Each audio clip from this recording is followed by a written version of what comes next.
Western. Yes. Na wale wakongwe walikuwa wanapigia Moi makofi, akina Atwoli ndio bado wanapigia Ruto makofi baada ya miaka 45.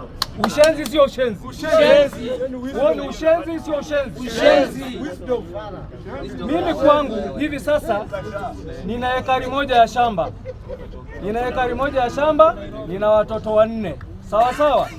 Unataka kuniambia nitajenga wapi ndio nipande miwa ya kuzalisha sukari? Hiyo ni upuzi. Hiyo ni upuzi. My friend, give me my time Na mchukua ile jukwaa pia kumpongeza Bwana Salasia.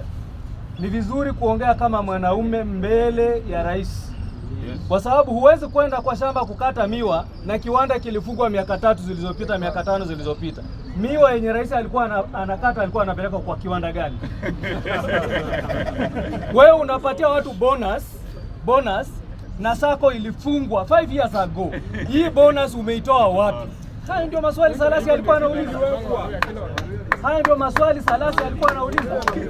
Tusibebwe ufala.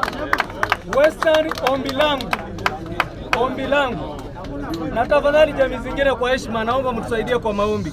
Sisi huko tumefungiwa akili mahali mtu anatoa kwa mfuko hivi anaangalia na anarudisha.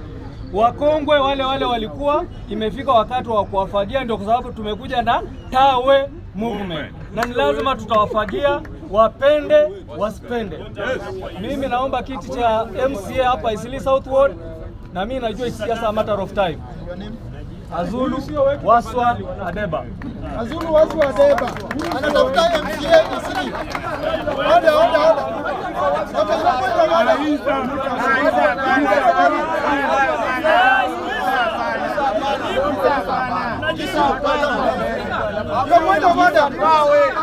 Oda.